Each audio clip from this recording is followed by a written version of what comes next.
Hey guys, Ill Factor here, music producer, celebrity music production coach, and founder of my Beat Academy. Now, one of the questions I usually get asked is, what am I using for my vocal chain when producing an Ableton Live? And so in this video, I want to share with you some great ways that you can use some of the plugins that come with Ableton to create a great sounding vocal chain.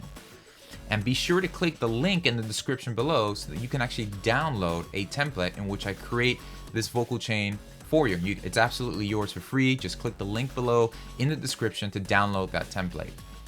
So without further ado, let's jump right in. Okay, so here's a song I've produced titled From the Shadows, featuring vocal artist Jared Evan. So let's listen to the vocal in context with no processing and no send returns, just completely dry. I'm here in the shadows, watching the wind blow. No, you're not alone.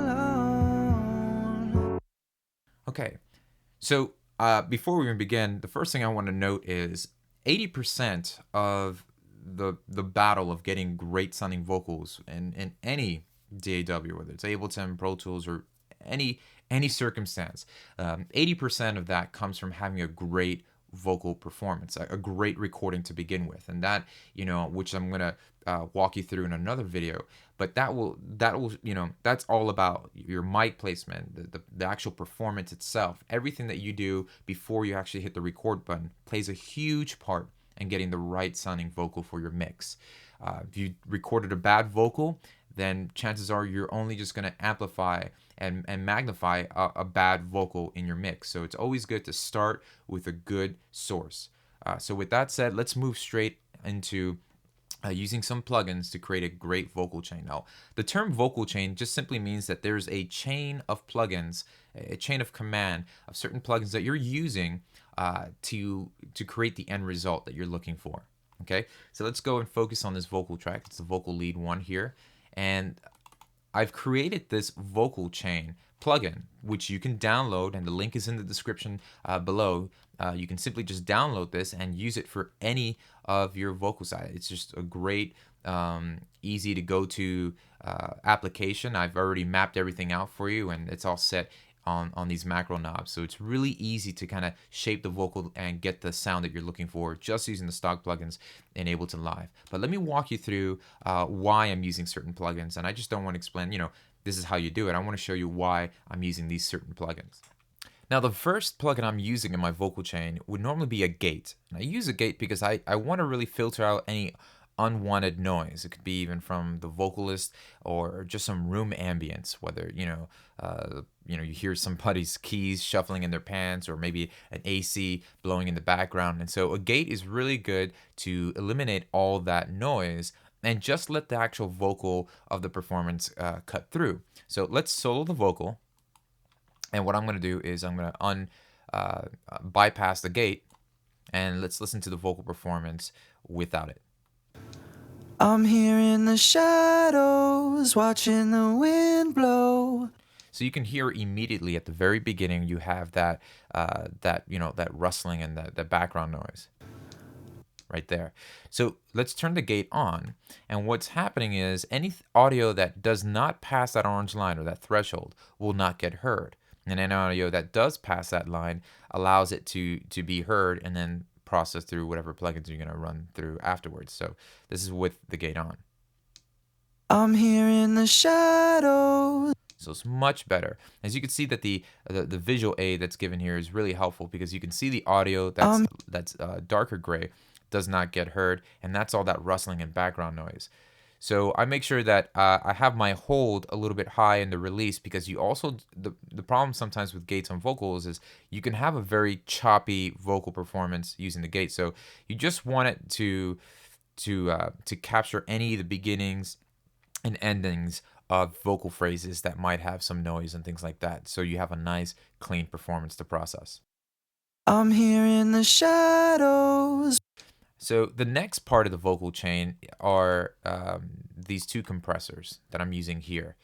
Now, compression is essential when it comes to mixing vocals or treating vocals, because the vocal is such a dynamic instrument. It's such a big part of the dynamics in the mixing spectrum. So there's definitely, I usually have at least 2 up to 3, sometimes in some cases even 4 compressors on a vocal. That all squash, but they're all doing specific things to bring out certain characteristics of that vocals. But you're ultimately almost, 10 out of 10 times going to use compression on vocals.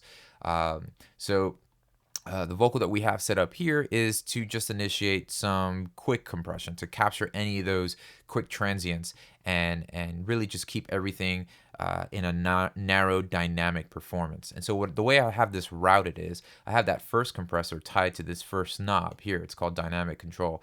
And so the more you crank that knob, right, you see how the threshold lowers and the ratio increases. So if you want to add some dynamic control, if you have a vocal performance that's up and down, peaks and valleys, then you could use this one knob on the macro here to just control that. So this will aid the compression here. So let me just dial that up and see what kind of how that affects a vocal.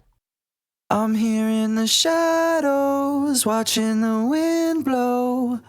No, you're not alone. Now I've set that dial to not be completely extreme, but to these are some settings that I personally like when compressing vocals. So feel free to use that, and you can also feel free to tamper and change the settings around. But here are some settings that I already custom set to what I think will be some decent compression for vocals initially. I'm here in the shadow. And then we have another compressor, a little bit slower on the attack and release. And this is also tied into that first macro here. So depending on how much dynamic control I'm doing will depend on how much compression is being applied. I'm here in the shadows. And then after I've done some compression on the vocal, I'll move over to my EQ. Now the EQ is already somewhat set up to like a standard EQ. And now the problem with EQing is you can have certain specific target frequencies that work well universally, but typically you want to treat every vocal unique in contrast to the mix that you're working on. If it's a heavy metal song, then you definitely you might have to EQ it a little bit differently. If you're working on an R&B track, then it's going to require a little bit unique EQ, and every individual's vocals are different. So the way I have this knob routed is if you want to bring out some of the brightness and you want to bring some shimmer to the vocal, just simply turn that knob to the right and that'll brighten up and sweeten up the vocal. So let's see what that does. I'm here in the shadows, watching the wind. And you can see what it's doing here in the EQ. It's just cranking up that higher end. Now, if you want to have more body in the vocal, more vocal, some more presence there in the mix, then we can just use this knob where it says more body, and that'll increase the frequency that really controls a lot of the body of this vocal. I'm here in the shadows, watching the wind. So the way it works is more body will be more up front in the mix, more brightness will have it cut through a little bit more in the mix as well. I'm here in the shadows, watching the wind blow. And so what I've created using a multi-band compressor here in Ableton Live is I've created a de-esser. Because it's something I really use a lot in my vocal chains. And the de-esser will eliminate anything from that S or sibilance frequency in vocals. So I'll crank up the de-esser and let's just solo that frequency.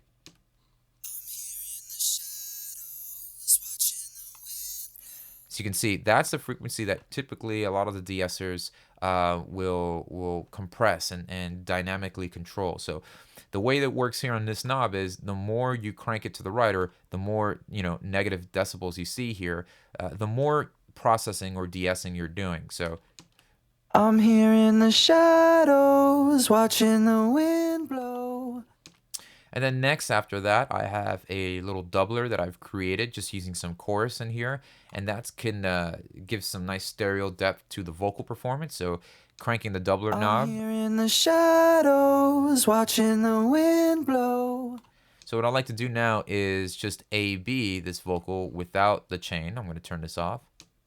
I'm here in the shadows, watching the Put it back on. blow. No, you're not alone.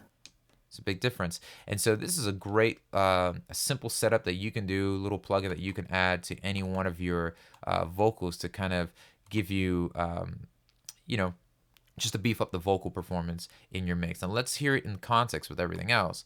And now what we'll do is just enable the send returns. Let's give it some reverb and some delay to just give it some more dimension in the mix.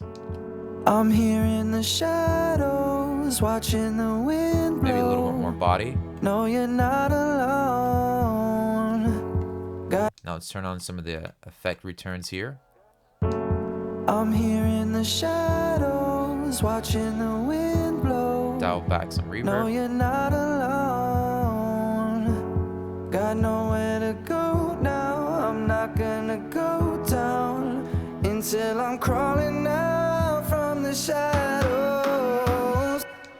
So you can also feel free to add some effects. I've left 2 open macro spots here, and you know, in case you wanted to add specific effects. And the way you could do that is simply just drag and drop any plugin. If you wanted to add maybe like a specific room reverb, just click the reverb, drag it underneath that chain, and double click that, and now the reverb will affect the audio that's being processed through the first chain. So let's solo the vocal. I'm here in the shadow. And you could just simply map. We can right click, we can hit the map button here, and I'll map macro 6 to the dry and wet of the reverb. And that would allow me to now control that reverb dry and wet through this knob here. I'm here in the shadows, watching the wind blow. So that's just a way you can also customize this vocal chain and use it any way you like. But I think this is a great setup that you can use to immediately just get some results with whatever vocal that you're using in your projects. I hope you use it. I hope you like it, and I hope it really helps out. So once again, make sure you click the link below in the description box to download this vocal chain and a template, including loops, effects, instruments, and a couple more things that'll really help your workflow. Thanks for watching.